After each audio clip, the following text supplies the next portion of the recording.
Tony Robbins, Great to see you. how are you? I'm doing awesome. How about you? I'm doing good. I know you are in the midst of a crazy schedule and took a little time out from your business mastery event you're doing here in Las Vegas. Yes.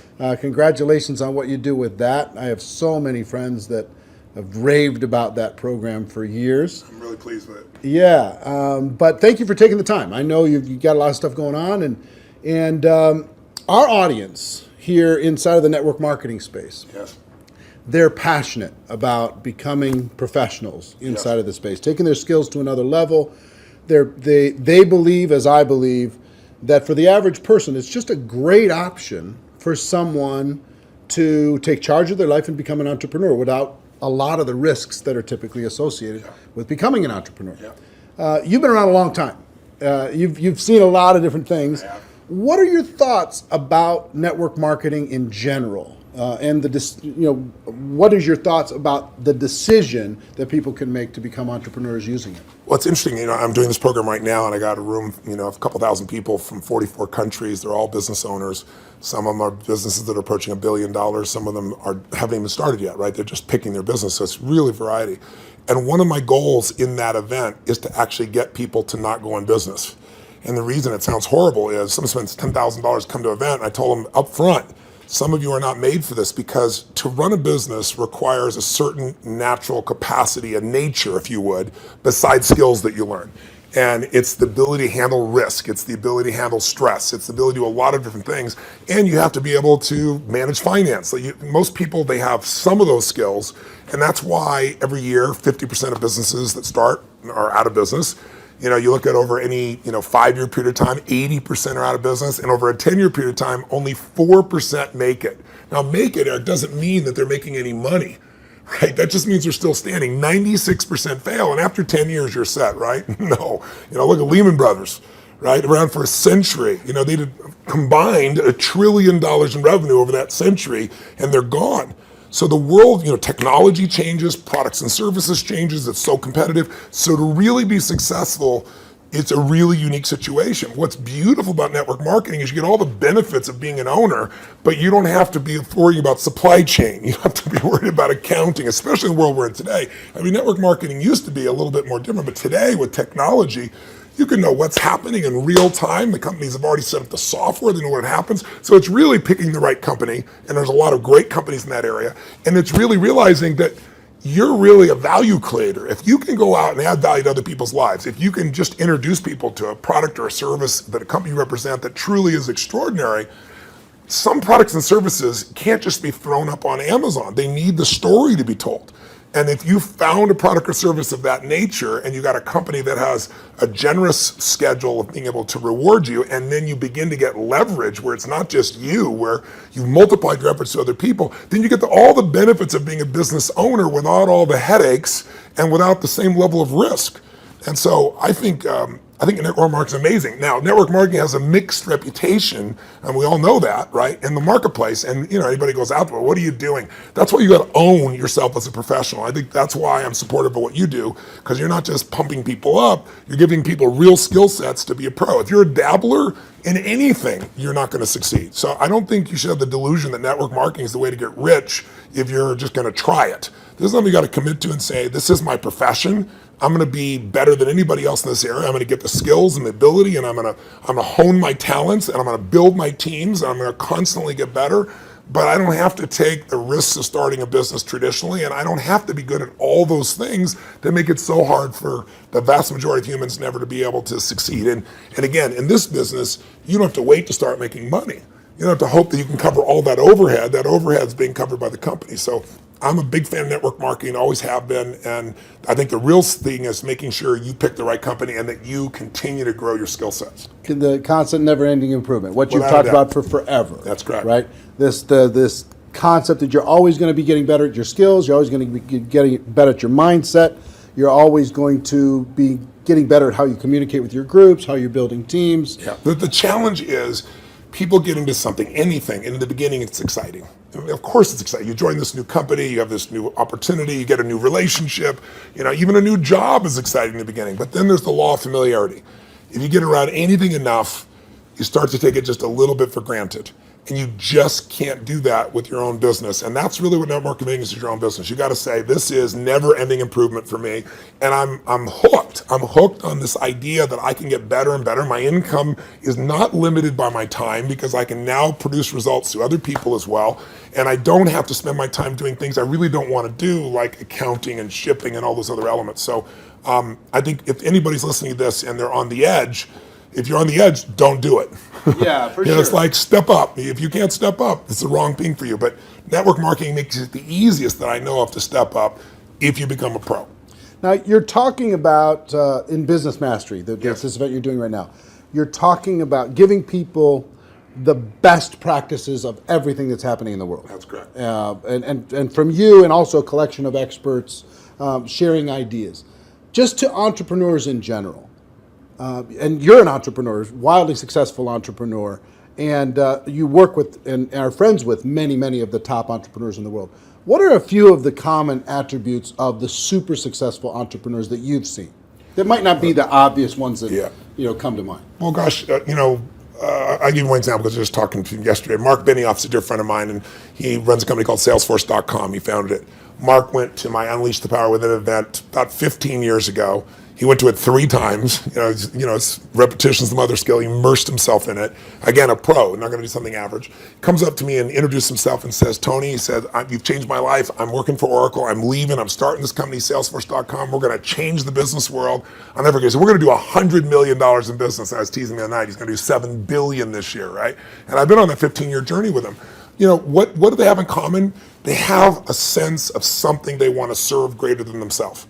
The only challenge sometimes in network marketing, and I think what gives it a bad reputation for some people, is you get people in there that really act like they're doing it for something larger than themselves, but it really is only them. Now, there's nothing wrong with you wanting to profit and be successful, but motive does matter. And the most successful entrepreneurs have a motive that includes themselves, but they want to do something that's going to change the world, make the world different.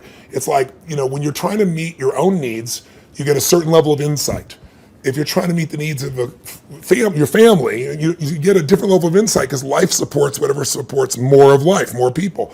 If you're trying to support your community, different insight. If you're trying to have an impact on the world, it's even larger. And I found in network marketing, you find a few missionaries that are like those other entrepreneurs that it really is their mission. They'd honestly do it for free.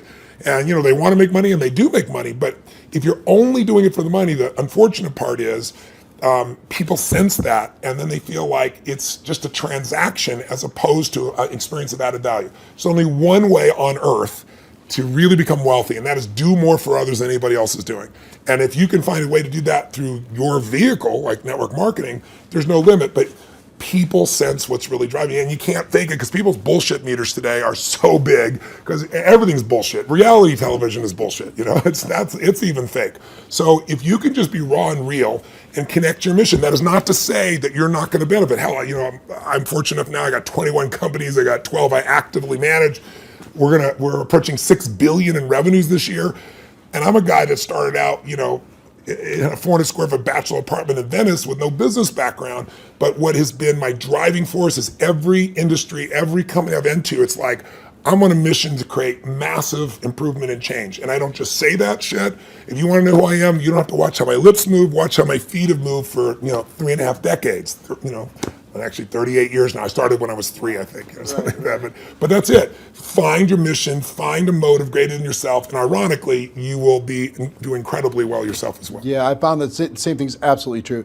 I want to transition to a project talking about giving, talking about helping other people. Yes. I've been waiting for a lot of years for a new book from you. Yes, it's I think a lot of your audience is like, come on, when are you going to put out a new book? And you finally came out with a book, Money, Master the Game, 7 Simple Steps to Financial Freedom. And it is a tour de force. Man, did you do some work. Thank you. The interviews that you pulled off and the access that you gained. To our audience, what I've been trying to pound on, because if there's an attribute of even the successful people in network marketing, Yes. it's being financially oblivious. Yes. And just spend all the dollars faster than you get it. Yeah.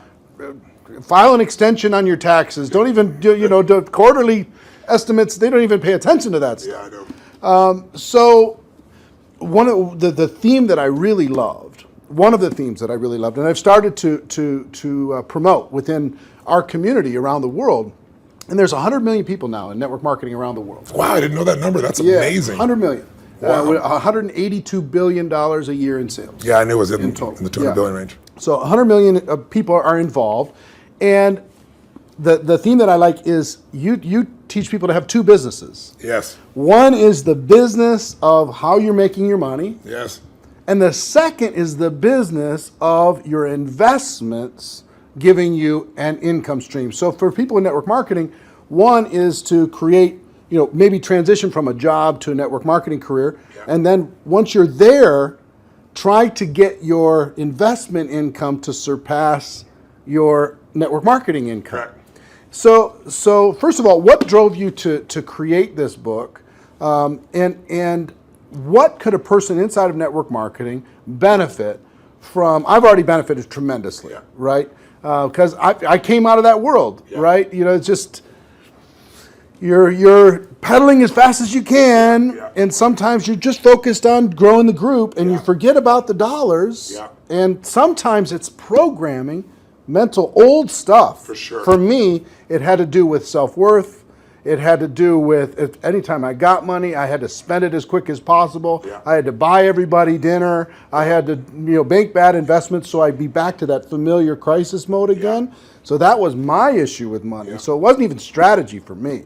It was some programming stuff for me. So the people inside of our space, how could they benefit from having a better financial IQ?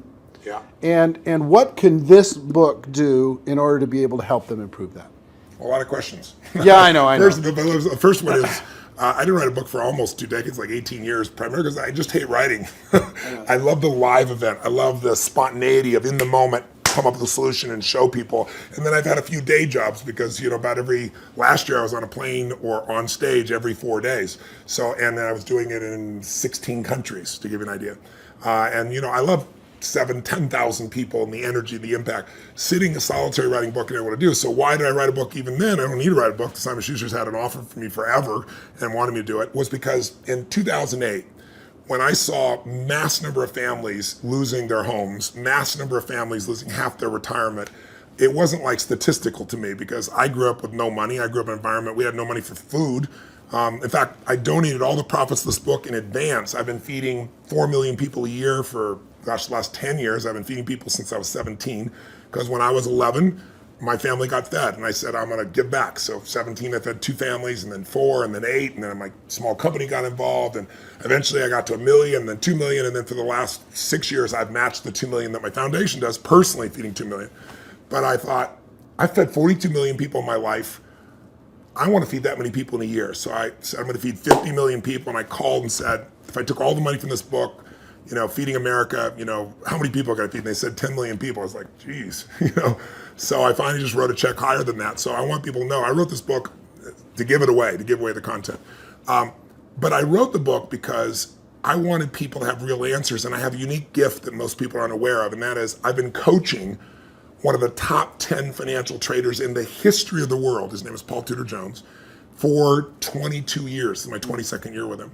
And he's not lost money in 22 years. Now, there's no one on earth that you know of that could say that, who's a top financial person at that level. And I mean, daily I've coached him. He sends me the note of what's going on, nowhere to go. So I've got a level of insight. So I thought after 2008, when I saw this happening, I said, I'm not everybody. I don't have the whole solution, but I got access. So what if I interviewed 50 of the smartest people on earth who started with nothing, like us, and then built billions, top hedge fund guys, as well as, the academia guys, the guys that are the smartest, in the room intellectually, who have studied what works.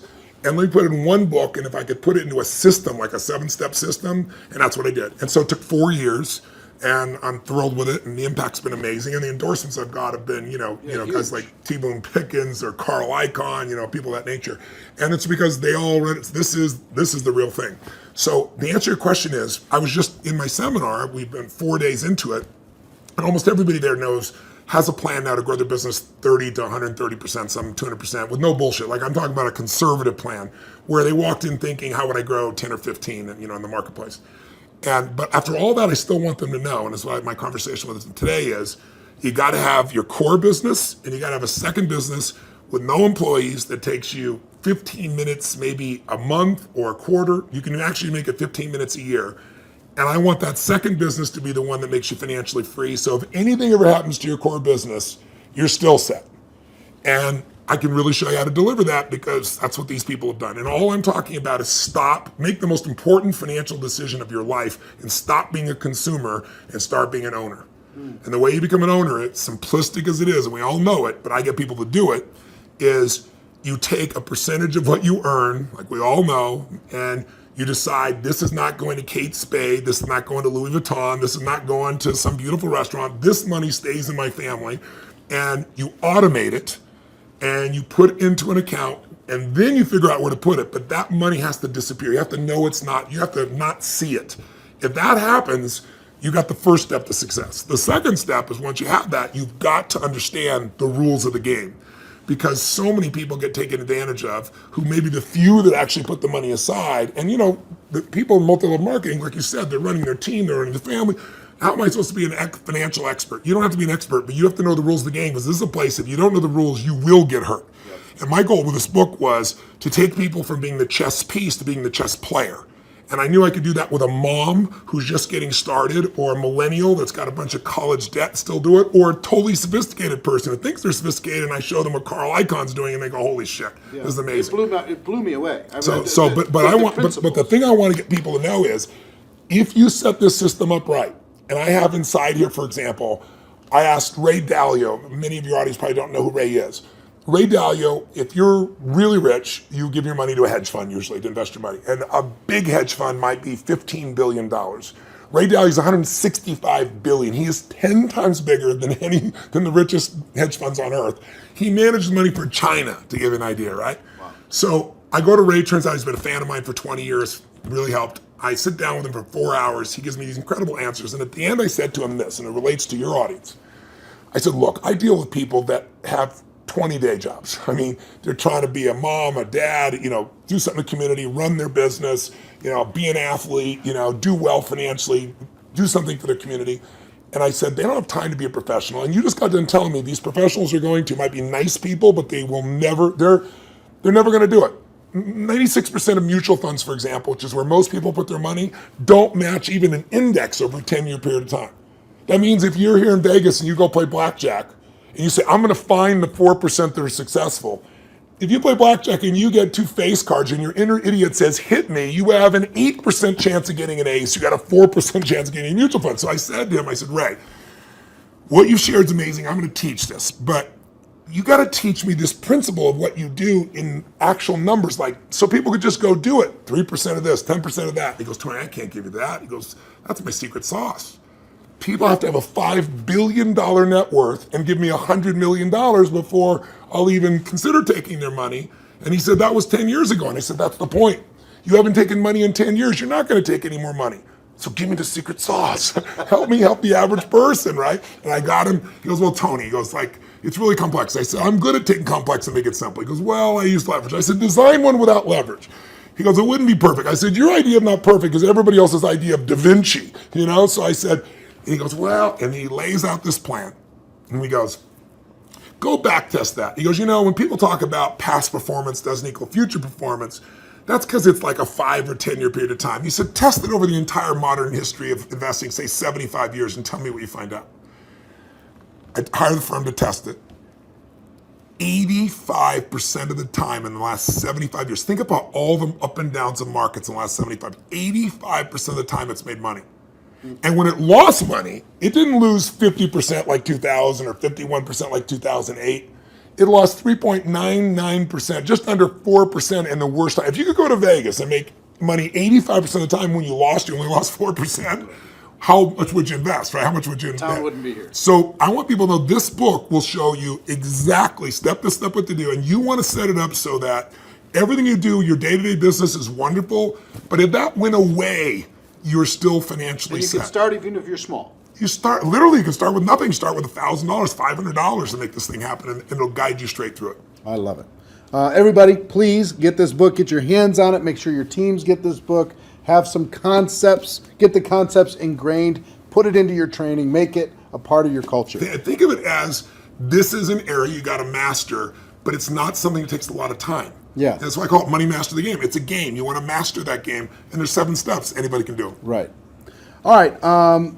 One more question for you, and I appreciate the time. My pleasure. We have our GoPro Recruiting Mastery event coming up in October. I'm going to be there. And the reason, let me tell you the reason why. I feel like I've developed I have some mentors like you've had and some people who've helped to simplify some complex things. And inside the network marketing space, I feel like I've done a pretty good job of simplifying the skills necessary for a person to go pro. Yeah. And I've done a lot of coaching, especially over the last 2 or 3 years.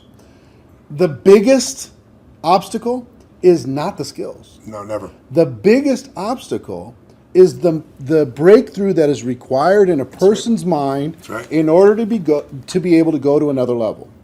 Now, you're a busy guy and you're not cheap to bring in, but we did it, and the reason why we did it is we wanted you to come in and spend an entire evening with this group, the people who are there and people watching on live stream, to be able to help each of them have a breakthrough, an emotional, a spiritual, a total transformation in their mind and their business. Yeah. What are you going to be sharing with people? What can they expect to learn? What kind of results can they expect to achieve as they leave there? What are you going to be bringing? Well, I've been obsessed for 38 years with that one word, breakthrough. I'm not interested in change. People change all the time. They make a lateral change. They go from, overeating to smoking. They go from one bad relationship of one way to another one. I'm interested in a breakthrough. A breakthrough is a moment in time when everything changes, and it changes for the best. And the beautiful thing about a breakthrough, when you really start studying it, which I've done for 38 years, and I've looked at it, financial breakthroughs, business breakthroughs, emotional breakthroughs, and you really see a breakthrough, it's a moment in time that occurs. Like people will say to me so often, well, it took me 10 years to change this. And I say, bullshit. It took you a moment. It took you 10 years to get to the moment where you actually broke through. That moment where your brain said, not another day, not another hour, not another moment. This is over. I'm changing my body, or I'm changing my relationship, or I'm no longer gonna do this. I won't tolerate this, because most of us get what we tolerate. And we don't realize that there's that point. And I'd be willing to bet every one of the people listening or watching here has had breakthrough moments where you struggle with something for a long time and promised yourself you're going to do it or change it, or and then you didn't do it, and then maybe finally something happened that pushed you over the edge. So I've been obsessed with finding what pushes people over the edge, and then more importantly, what sustains the breakthrough, right? And when it comes to business, that's what they have, business ownership. I can tell you beyond a shadow of a doubt that the chokehold on the growth of any person who's watching or listening, anybody in network marketing, any business owner, the chokehold always is the psychology and skills of the owner or the leader. Always. You will never grow your business past your own development. And I tell people that, like when I start seminars, and they all want to know strategies, and I have so many business strategies, and I love to wow people with the strategies and save them a decade. But I don't do that. The first day of everything I do is pure psychology, because I give you 10 strategies, and how many people have shown you a strategy, the answer's right there, and people still don't follow through. And it's simply because of that. So don't get me wrong, skills are critical too, which is why I think what you're doing is so invaluable. But I feel privileged to come in and add to that, because I found it's 80-20.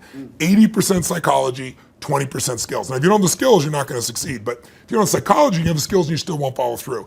And so I'm going to take people through a process over about 3 hours of immersion that you're never going to get doing one little thing at a time. It's kind of like, most people have taken a foreign language in high school and college, and you ask them today, speak some language, they can't speak squat. It's because they did this little thing at a time. I'm an immersion guy. If you're in it, breathing it, smelling it, tasting it, that's what we're going to do for 3.5 hours. And at the end of that, you're going to storm out of there. You'll know what was holding you back. You'll know how to shift it, and you'll physically shift it, and it'll be in your body, and it'll be resident. And you'll have a daily practice, a simple daily practice of less than 10 minutes that'll put you in the place to maximize every single day. And that's what it really takes. So if a person's trying to decide, hey, should I get a live streaming ticket? Should I find a way to get to that event? What kind of advice would you have for them? don't do it. If you can't decide to do something this valuable for your life, you shouldn't be in business. Please go back to working for someone else. You really should. You got to go work for someone else. You're not cut out for network marketing. Either that or grab some gumption and push yourself over the edge, because listen, I mean, I tease about it, but it's true. You know, your income will never far exceed your personal development and your business development. It just can't. You're never going to see a person influence someone of higher influence when they haven't grown in themselves. I mean, if you're growing, you can lead. You don't have to be perfect. Nobody's perfect. I'm not far from perfect. But if you're caring and if you're growing, people sense that about you, because the average person is not.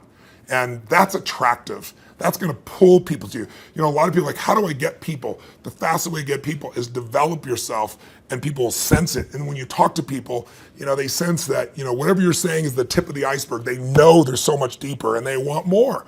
And what better to do in life than to become the kind of person that you know you're not perfect, but you're growing constantly. And because you're growing, you have more to give. And so I'm obsessed. You want to get better? Life gets better. My original teacher, Jim Rohn, used to say to me, Tony, for things to get better, you got to get better. You know, for things to change, you got to change, right? And I can tell you, if you're going to add more value, you can't just hope good ideas are going to just show up out of the blue. You got to pursue them. Great ideas are going to change your life. Don't interrupt you. You pursue them, you use them, and they change your life. And we're going to create an environment where people that day who are there will not forget that they're there. It'll have an impact for years to come. I will tell you that Jim Rohn also talked about the day that turns your life around. Yes. That day of disgust, that day of determination, that day Yes. when you finally make the decision, Yes. like you're talking about. Yeah. And I think that the people are going to attend. And the reason why we're bringing in you, the reason why I'm excited to work with you in this project and with this huge group of people around the world is I want them to have that breakthrough. That's cool. I want them more than anything else to go out there and just absolutely crush it on every level. Well, the reason I'm doing this talk with you, my dear friend Sam, who you know, Yeah. you guys are good friends, you know, put us together, arranged this, is I know you're totally sincere, and I know there's a reason there's 7,000 people come to this. It's because you really deliver the goods for people on your own. So I feel like you're a brother on the path, and together, hopefully, we can do more than we would do separately. Yeah, man. Hey, I appreciate it. Thank man. you very much. My and pleasure. looking forward to tearing it up with you in October. I'll be here. All right. See you then.